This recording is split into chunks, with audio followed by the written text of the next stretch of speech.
नाथ पंडा मु Puri municipality contractor association संपादक। आज सांबादिक सम्मेलन हमार मुख्य कारण है आमर बहुत दिन है कोह आम भितर अच्छी बहुत दिन है बहुत कंट्राक्टर असह्य हो गले 2017-18 मसीह आज पर्यंत आमर गोटे 3 कोटी टंका ये रथयात्रा समय जो रथयात्रा कि कार्तिक पूर्णमी कि हूँ दशहरा हो कि राष्ट्रपति आसिले कि मुख्यमंत्री आसिले यही समय बहुत एमरजेंसी काम होता है। से एमरजेंसी काम एबे भी चली किंतु से 17-18 मसीह जो एमरजेंसी काम थे जॉइनिंग एग्जीक्यूटिव अफिसर संजय मिश्र थे सी आज पर्यंत से पैसा 3 कोटी टंका आम आज पर्यंत पाई पारनु आमको ऑफिस मना करनी जे आम तुमको पैसा दबुन बोली से दिन आज पर्यंत से कही आसुचे तुम पैसा पाइब आम करुचु से अफसर पड़े ये कलेक्टर पड़े जाई जाई जाई आज पर्यंत होगला के 8 वर्ष पाखापाखि होगला से पैसा पाई पारु ना से आम 60 थर कि 70 थर मीटिंग कर सारे जहाँद्वारा कि श्रीक्षेत्र मुख्य काम पुरीर मुख्य काम केवल 90% काम म्युनिसिपालिटी मैंने कर साई गली कर मेन रोड छाड़देला सब आम कर नला नर्दमा सब काम आम करें पूरा अवहेलित होचु पूरा शोषण शिकार होचु। सेकेंड थिंग है मुक्ता योजना जो आम आपण जानते मुक्ता योजना आम प्राय 8 कोटी टंका काम आज पर्यंत बकाया पड़ रही जार कि वर्क ऑर्डर अच्छी आम पूरा साई गली कंदी जगह आखड़ा जितक पुरी सहर में अच्छी सब उन्नतीकरण कलु पोखरी पुनरुद्धार कलु जोड़ा पुरी ऐतिह्य सब कम कलु अनथाई जगह गुड़ाक गवर्नमेंट देखला पाचेरी कर पार्क कलु बहुत कम कर श्रीक्षेत्र को पूरी की 1 नंबर 1 रखिलु ओडिशा किंतु से पैसा आज पर्यंत 8 कोटी टका पाई पार्लु ना से अफिसर को पचारे कि जहाँ को पचारे से तुम जाओ अर्बन सेक्रेटरी साथ देखा तुम जाओ मंत्री साथ देखा आम कम कलु सुना रूपा गहना गांठी बंधा पकईकि श्रीक्षेत्र उन्नति कलु कि आम जीवु सागे देखा तेणुक आम से पैसा पाई पार्नु 8 कोटी से पैसा भी आमको घणई चलती यही सब प्रतिवाद आज सांबादिक सम्मेलन डाकिलु आ संभाली पार्लुन डाकिलु डाकिया द्वारा आम जानूँ बर्तमान आम टेंडर जो बाहर यही गवर्नमेंट टेंडर बाहर आम बर्जन करूँ पूर्व सरकार भी बर्जन करूँ पूर्व सरकार भी 3 थर बर्जन करूँ से पैसा ये भी थर बर्जन कलु आगामी दिन में जहाँ टेंडर बाहर म्युनिसिपालिटी आम संपूर्ण बर्जन करूँ एवं राजरास्ता को ओह्लैबू म्युनिसिपालिटी कौन सी काम आम कंट्राक्टर भाई मैंने करेंगे से आमको जानी ना आम आज नुह ये कंट्राक्टर आसन 20 वर्ष है एकाठी अच्छी जहाँ कहबू ता करूँ 20 वर्ष है आज हंतसत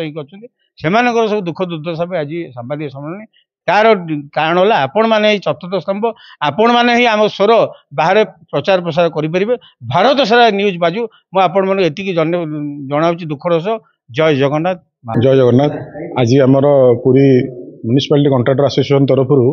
सांबादिक सम्मेलन आयोजन कराइला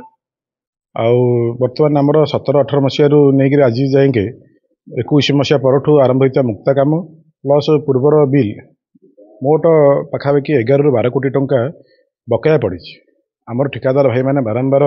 विभिन्न ऑफिसर आरंभ कर कलेक्टर टू आरंभ कर सचिव स्तरीय प्लस मंत्री स्तरीय जाके भी कहते किंतु यार कौन आज जाए सुफल मिलेनि जेहेतु आम भाई मैंने बर्तमान काम कंटिन्यूअसली करूँ टेंडर भी बाहर जेहेतु पेट बाटण कथा से बाध्य होकर बर्तमान सब जिन काम पकाउं पुणी परवर्ती मुहूर्त में पुणी निराश भी होती बिल न पाइक जो जिनटा कि आज की बर्तमान मझे 2-3 वर्ष आमर फनी कोविड पर जो असुविधा होता बर्तमान 5-6 वर्ष है जिनटी बर्तमान बिल बर्तमान मिलनी जहाँद्वारा कि बर्तमान आज से परिप्रेक्षी आम गोटे सांबादिक सम्मेलन कराइला आमर संपूर्ण समस्त कॉन्ट्रैक्टर भाई मैंने आमर संपादक सभापति और बड़ भाई मैंने समस्त सान भाई मैंने उपस्थित थे ये परिप्रेक्षी बर्तमान समस्त की भी बर्तमान आम कौन कौन आमर अभियोग था कौन आम डाकी से संपूर्ण पेपर आम देलु आ बर्तमान आम आशा करुँ बर्तमान आगामी दिन में केमी सब जिन यथाशीघ्र समाधान करा जब तक ये जिन आमर न हो कि परिपूर्ण मान समाधान न हो आम संपूर्ण रूपे बर्तमान कार्य वर्जन करूँ कौन से प्रकार टेंडर भी बर्तमान आमर कंट्राक्टर भाई मैंने कहीं पकेबेनि आमको संपूर्ण रूपे पूरी जिला तथा ओडिशार कंट्राक्टर एसोसिएशन समस्त सहयोग करुँच द्वारा मुझे थ्रू कही रखा चाहूँगी जे जदि बर्तमान आपण मैंने आमको सहयोग न करेंगे यहाँ म्युनिसिपालिटी ऑफिस कहु सहयोग न करेंगे आम कौन सी प्रकार दिन में आम आगामी दिन में माने श्री जगन्नाथ काम ना कहीकि आमको जो बर्तमान आमठू काम नहीं ठकी चलते बिल पत्र न देकर सी सब जिन को आम बर्दाश्त करें कारण बर्तमान ये बर्तमान बहुत प्रकार कंट्राक्टर बर्तमान कार्य करी बर्तमान बिल बाकी रहा द्वारा ବର୍ତ୍ତମାନ ଯେଉଁମାନେ ଦେଇଛନ୍ତି ମାଲ ମେଟେରିଆଲ ଲୋକ ଆସି ତାଙ୍କ ଦୁଆରେ ପ୍ରତିଦିନ ବସୁଛନ୍ତି। ଏହାଦ୍ୱାରା କ'ଣ ହେଉଛି ନା ବର୍ତ୍ତମାନ ତାଙ୍କର ପାରିବାରିକ ଅଶାନ୍ତି, ସେମାନେ ମାନସିକ ଭାବେ ବି ଅଶାନ୍ତି ଭୋଗୁଛନ୍ତି, ଲୁଚୁଛନ୍ତି ଯାଇକରି ଇଏ କରୁଛନ୍ତି କି ବାଧ୍ୟ ହୋଇକରି କ'ଣ କରିବେ, ବାରମ୍ବାର ଅଫିସ ଦୌଡ଼ିବା ମଧ୍ୟରେ ବର୍ତ୍ତମାନ ବିଲ୍ ଆସିନି, ପଇସା ନାହିଁ। ବର୍ତ୍ତମାନ ମୁକ୍ତା ଯୋଜନା ପାଇଁ ଆସିଥିବା ପଇସାକୁ ଅନ୍ୟ ଟେଣ୍ଡରରେ ବର୍ତ୍ତମାନ କାମ ଦେଇ ତାକୁ ବର୍ତ୍ତମାନ ସ୍ପିଡ୍ ଅପ୍ କାମ ଦେଇକି ବର୍ତ୍ତମାନ ଡିପାର୍ଟମେଣ୍ଟାଲି କାମ କରିକି ସେ ପଇସା ସେପଟେ ଖର୍ଚ୍ଚ କରୁଛନ୍ତି। କିନ୍ତୁ ଯାହାଦ୍ୱାରା କି ବର୍ତ୍ତମାନ ଅନ୍ୟାନ୍ୟ କାମ ପାଇଁ ବର୍ତ୍ତମାନ ହେଇପାରୁନି। ଯେଉଁ ମୁକ୍ତା ପାଇଁ ଆପଣ ମାନେ ଦେଖିଥିବେ ବିଭିନ୍ନ ଅନୁଷ୍ଠାନ ଜାଗା ଘର ବର୍ତ୍ତମାନ ଜିମ୍ଠୁ ଆରମ୍ଭ କରି ପାର୍କଠୁ ଆରମ୍ଭ କରି ସବୁ ପ୍ରକାର ଆପଣମାନେ ଯାଇକି କେତେବେଳେ ମାନେ ସେଠି ଯାଇଥିବେ, ମନ୍ତ୍ରୀଠୁ ଆରମ୍ଭ କରିକିରି ବର୍ତ୍ତମାନ ଆମର ବିଧାୟକମାନେ ବି ସେଠି ଓପନିଂ କରନ୍ତି। ସେ ସବୁ କାର୍ଯ୍ୟ ଠିକାଦାରମାନେ ହିଁ କରିଛନ୍ତି, କିନ୍ତୁ ଠିକାଦାରମାନେ କରିବା ସତ୍ତ୍ୱେ ବି ବର୍ତ୍ତମାନ ତାର ଆଜିକା ଡେଟ୍ରେ କୌଣସି ପ୍ରକାର ସୁଫଳ ନାହିଁ କି କୌଣସି ପ୍ରକାର ତାଙ୍କ ସେମାନଙ୍କ ପାଇଁ ସମ୍ମାନର ବି ଇଏ ନାହିଁ।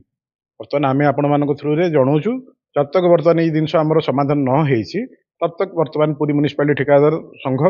ଆଉ ସମ୍ପୂର୍ଣ୍ଣ ପୁରୀ ଜିଲ୍ଲା ଠିକାଦାର ସଂଘ ଏହାକୁ ବର୍ତ୍ତମାନ କାର୍ଯ୍ୟ ବନ୍ଦ କରିବେ, କୌଣସି ପ୍ରକାର ଟେଣ୍ଡରରେ ପାର୍ଟିସିପେଟ୍ କରିବେ ନାହିଁ। ବର୍ତ୍ତମାନ ଯେତେ ଦିନ ଯାଏଁକେ ଏଇ ଜିନିଷ ସମାଧାନ ନ ହୋଇଛି ସେତେ ଦିନ ଯାଏଁକେ ଆମର ଏଇସବୁ ଜିନିଷର ବର୍ତ୍ତମାନ ଟେଣ୍ଡର ବର୍ଜନ ସହିତ କାର୍ଯ୍ୟ ବି ବର୍ଜନ ବନ୍ଦ କରାଯିବ। ଜୟ ଜଗନ୍ନାଥ।